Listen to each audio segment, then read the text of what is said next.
persepsi Gus Fuad saat itu?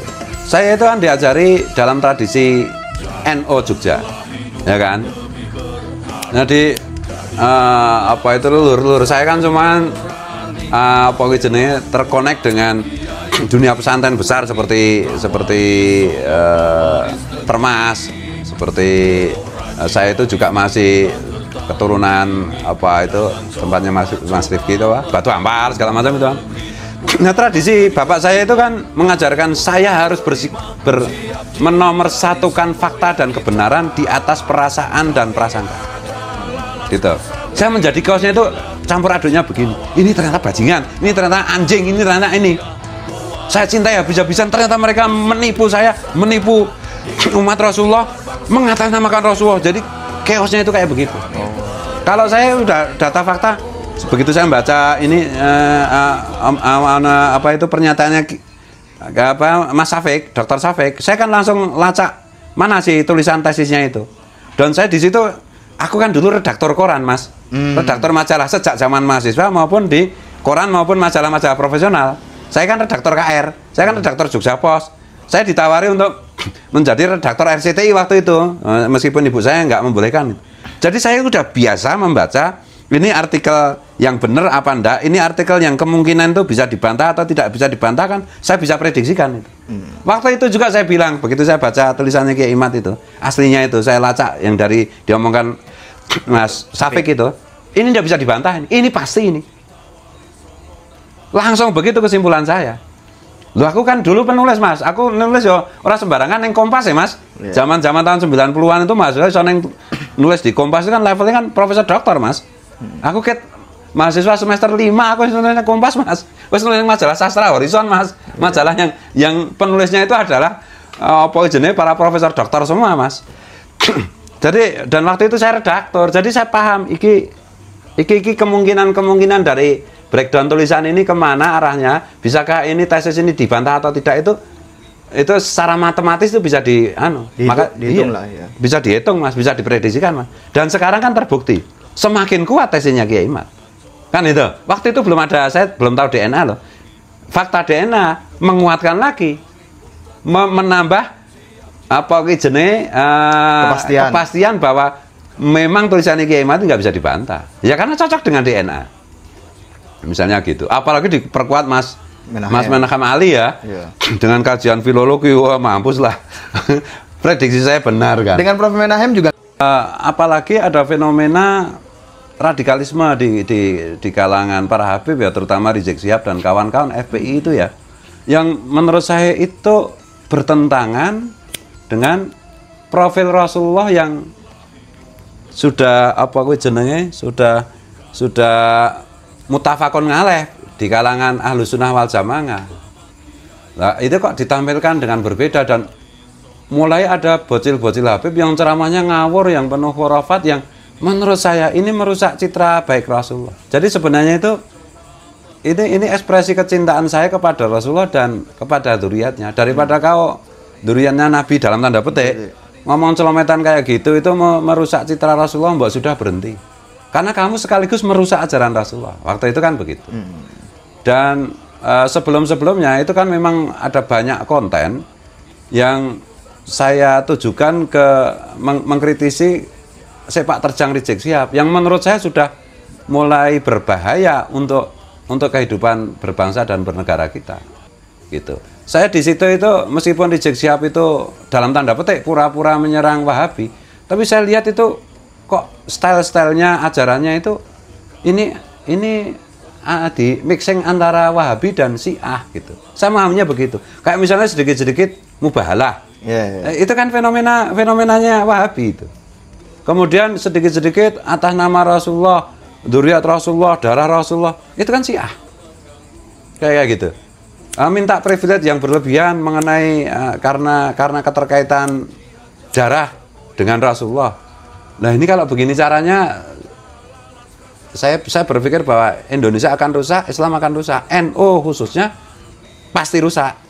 Nah oleh karena itu ya, dalam keadaan kecintaan saya yang meluap-luap untuk Rasulullah, untuk umat Rasulullah, untuk dzurriat Rasulullah, dan untuk Pancasila Bhinneka Tunggal Ika, Nah, saya banyak membuat konten yang sejenis itu. Nah, ketika konten itu sebenarnya kan hanya sekitar 5 menit atau berapa. Di puncak kejengkelan dan kecemburuan saya gitu. Ya, saya udah Habib itu semua berhenti karena memang saya lihat itu begitu. Bahkan waktu itu Lutfi bin Yahya pun saya sudah tengarai, nggak bener ini. Nggak bener ini. Dia mulai ngomong tentang makam, tentang ini, tentang loh, kok nggak ilmiah kayak begini kan? Jadi sebenarnya makanya saya berani bilang bahwa di antara 100 Habib yang dakwah itu mungkin cuma 2 atau 3 aja yang benar gitu. Yang lain tuh sesat. Nah, itu ternyata menimbulkan reaksi yang saya sendiri tidak duga gitu. Gus Fuad sendiri nggak ini apa namanya, tidak menghitung akan terjadi sama sekali tidak. Sama sekali tidak. Apa sebabnya? Kan gini, maksudnya gini. Di situasi saat itu ya, pembacaan saya adalah masyarakat itu tidak berani menyinggung klan Habib Alwi saat itu ya. Apa sebabnya kemudian Gus Fuad itu kok tidak menghitung akan terjadi semacam persekusi atau ancaman begitu? Karena kan Habib Alwi itu sudah masyhur mempersekusi, kemudian mengintimidasi begitu, terutama di sepak terjang FPI dan kawan-kawan lah begitu. Nah, kenapa kok tidak ada hitungan, wah ini nanti saya bakal diancam ini gitu? Karena saya mikirnya gini loh, mungkin karena lugu ya Mang Kiai kan harus lugu loh. Nggak boleh politis, nggak boleh nipu kan, nggak boleh Saya itu lugu banget karena saya merasa mencintai Rasulullah dan mencintai para Habib. Karena persepsi saya waktu itu mereka itu memang benar keturunan Rasulullah gitu. Sekarang terbukti ternyata bukan kan? Waktu itu kan saya yakin benar mereka keturunan Nabi dan saya mencintai mereka dan mereka pun pasti mencintai saya. Ya kan orang lugu itu kayak begitu kan? Nggak mungkin lah mengganggu saya. Memang sebelumnya itu di waktu saya masih berangkat hal ke Guru Sekumpul itu saya sempat di hal Guru Cangkring ya di Kalsel itu saya jadi tamu itu saya sempat dipersekusi juga dalam tanda petik gitu. Jadi ketika saya ngobrol-ngobrol begini dengan Muhyiddin Guru Sekumpul, Muhyiddin saya foto-foto. Nah ini di luar itu 100-an orang pada takbir gitu.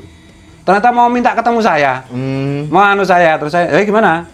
Mau ketemu? Dah ya saya bilang gitu. Saya sendirian waktu itu. Ada 2 banser. Nah sana anak masih remaja lah. Itu gemetar gitu karena saya marah-marahi.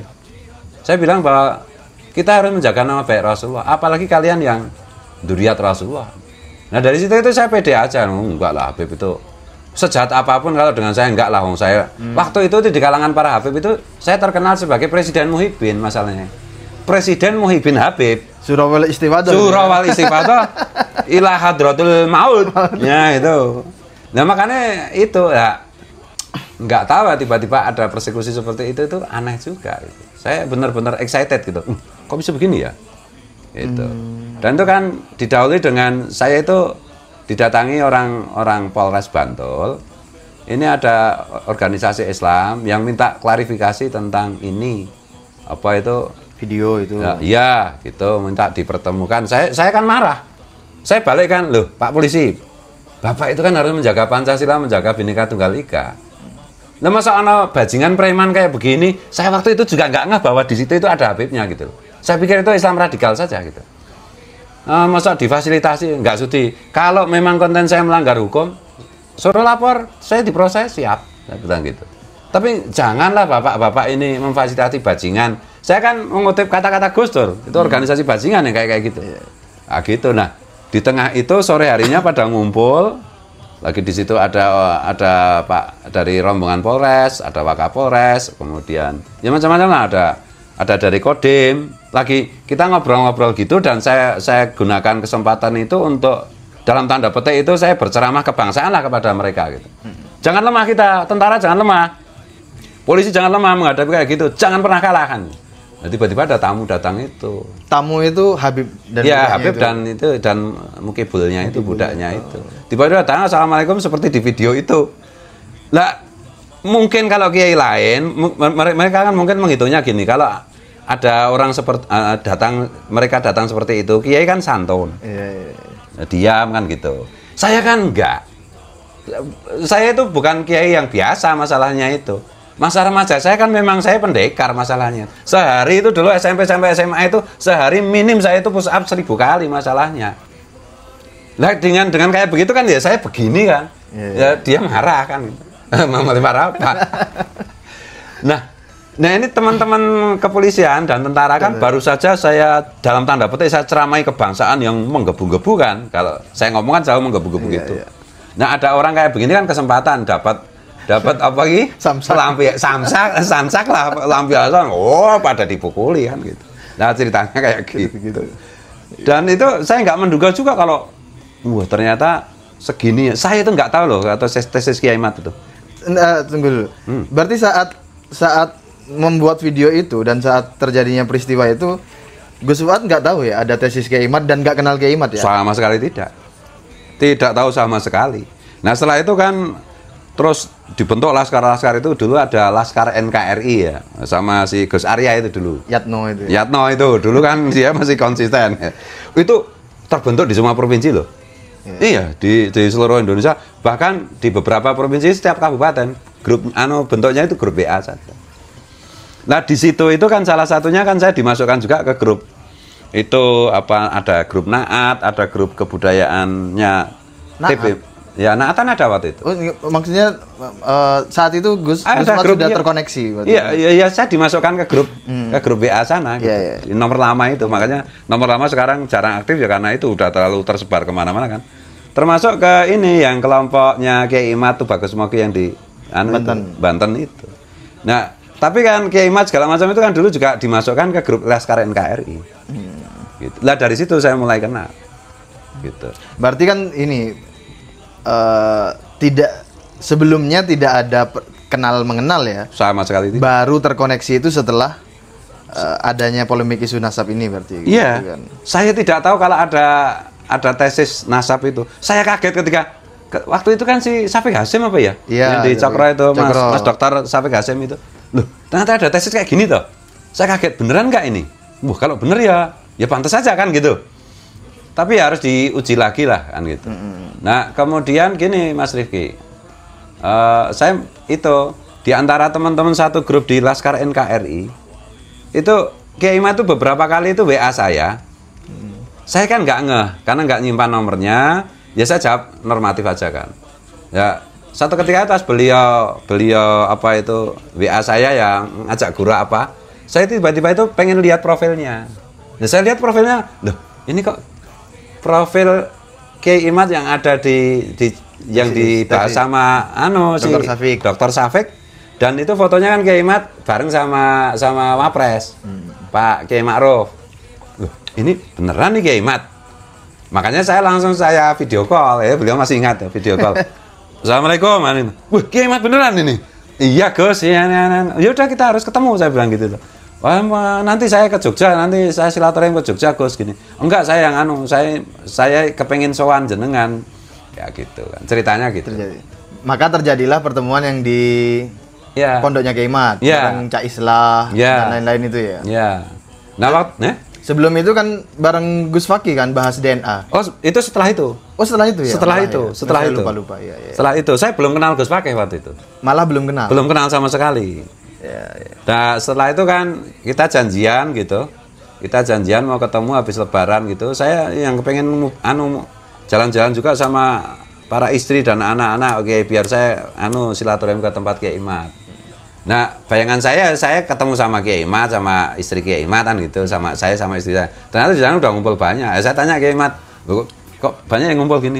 Saya kasih tahu ini ada Gus Fuad mau datang gitu. Nah, ternyata kan ada teman-teman Densus tertarik datang, ada Cak Islah tertarik, ada Kiai Syarif Rahmat, ada TB Mogi dan yang lain-lain banyak sekali itu. Nah, disitulah ada pertemuan itu. Nah, setelah itu baru beberapa bulan kemudian saya ketemu Gus Fakih. Jadi bentar, berarti saat itu belum kenal Gus Fakih ya? Sama sekali belum. Nah ternyata itu gini kok, Mas Rifki, setelah kita ngobrol-ngobrol gitu, kita lacak itu ternyata pembicaraan tentang makam palsu khususnya itu oleh Kiai Syarif Rahmat. Iya. Raden Syarif Rahmat itu pondok pesantren apa itu? Darul Quran apa itu? Yang beliau sering di framing difitnah sebagai dukun itu. Iya. Padahal beliau itu adalah apa itu nih? Kiai dan gurunya para penghafal Quran kan gitu toh, doktor di bidang tafsir Quran kan gitu. Nah itu ternyata itu tahun 2015 itu sudah mengetahui tentang adanya pemalsuan makam dan pembelokan sejarah leluhur Nusantara. Beliau itu sampai bikin majalah itu ya. Di situ ada Cak Nun juga ikut menulis, banyak tokoh besar menulis di situ. Cuma nggak booming gitu loh, nggak ada sambutan sama sekali. Nah, ya setelah ya Allah kan merencanakan, bukan kok karena persekusi ya. Menurut saya persekusi itu hanya penanda saja bahwa Allah sudah murka dengan Habib Alwi kan. Nah, saat itu mulai terbentuk komunitas-komunitas dalam bentuk grup-grup WA, mulai diskusi. Saya ketemu Kiai Imat, kemudian saya ketemu Gus Fakih yang bicara DNA dan seterusnya itu. Jadi sebenarnya belum lama ini. Saya ingat benar kejadiannya itu 2 tahun yang lalu, 3 hari sebelum Ramadan itu. Kejadian persekusinya? Ya, tanggal 19 Maret itu 3 hari sebelum Ramadan. Ya, apa kuwi? Saya ingat karena siang harinya itu saya syuting video klip yang tentang apa ya? Danguni sama lagu apa itu? Itu ya. Terus habis asar itu sudah banyak tamu di pendopo saya itu, teman-teman dari TNI maupun Polri itu. Terus kemudian ada itu orang datang itu, maunya datang itu. Nah itu, nah itu dan Masya Allah itu Mas Rifki. Saya kan waktu itu kan sepakat yang tamu pokoknya jangan diviralkan, tidak boleh ada video yang beredar. Oke, saya nggak mengedarkan, saya nggak ngasih tahu siapapun, bahkan teman-teman pondok pun tidak kita beritahu gitu ya. Santri-santri yang di luar pondok gitu kan. Kita kan punya jaringan santri kan ya. Kalau dikumpulin ya bisa 20.000 lebih kan gitu. Nggak usah dikasih tahu, siapapun nggak usah dikasih tahu. Nah ternyata itu habis maghrib itu ada rombongan Brimob datang karena kan ada isu mereka mau menyerang dan seterusnya itu. Mereka itu maksudnya FPI itu. Ya itu. Ada dari Densus datang, saya ditelepon Kak Densus waktu itu Pak siapa itu? Saudara kita dari Maluku itu. Jenderal Martinus telepon, Cak Islah telepon. Ya istilahnya menguatkan saya untuk tetap semangat. Saya bilang, ngapain menguatkan saya? Wong saya itu nggak merasa itu masalah gitu, nggak masalah gitu. Mau berantem itu saya siap gitu loh. Nah terus ternyata kan banyak yang terlibat. Ini kaitannya dengan dengan radikalisme kan gitu. Terus kemudian pejabat Densus yang di sini juga langsung merapat gitu. Kemudian yang mengherankan tuh begini, banyak sekali dari elemen-elemen kelompok masyarakat apa itu pembela Pancasila dan Bhinneka Tunggal Ika yang tidak pernah sekalipun berkomunikasi, apalagi kenal ya, komunikasi saya nggak pernah. Itu mereka semua menghubungi, saya nggak tahu karena ada teman pondok itu yang nomornya bisa diakses, mereka minta izin untuk merapat.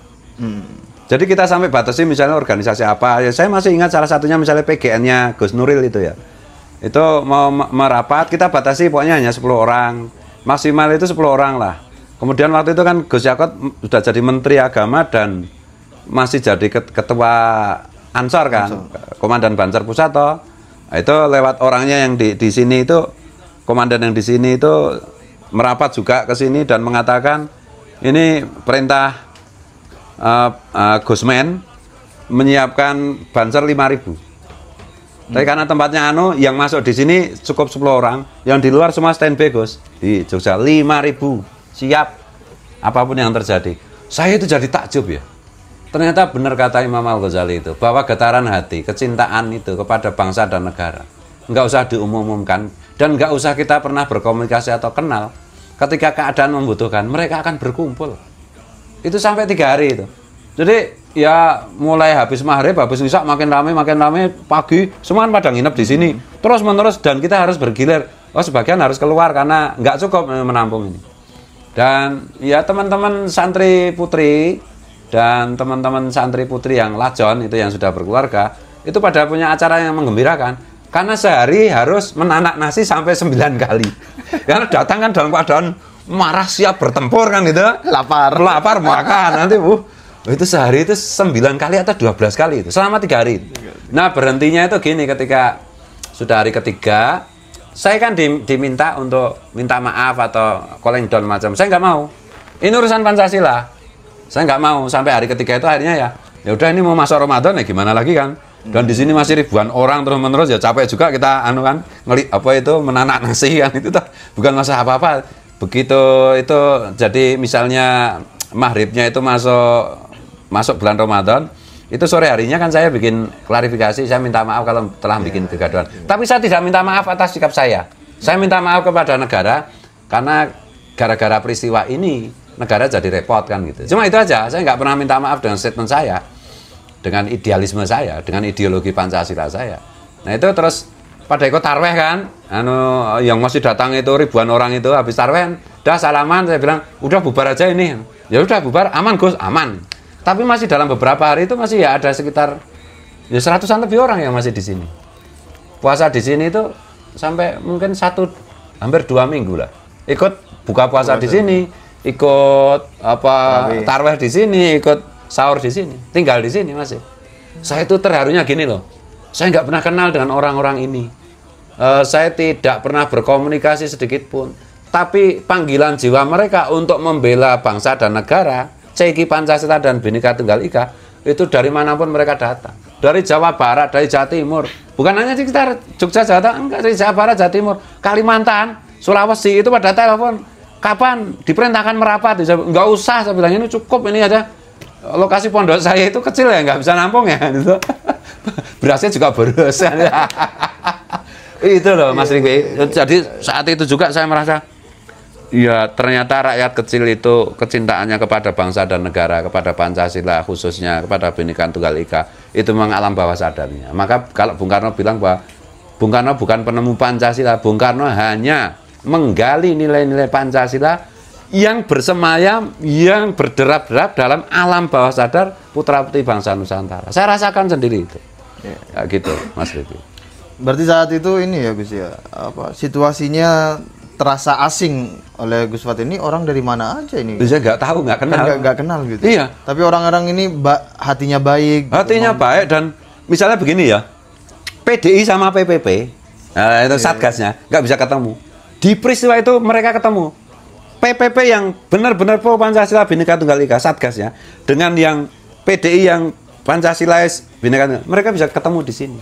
Sebelumnya enggak bisa. Nah, saya mau tanya, kecuali by design, kecuali cuma rekayasa ya.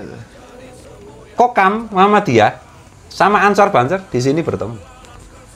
Dukun, paranormal, dukun Jawa sama orang ahli syariat ketemu di sini.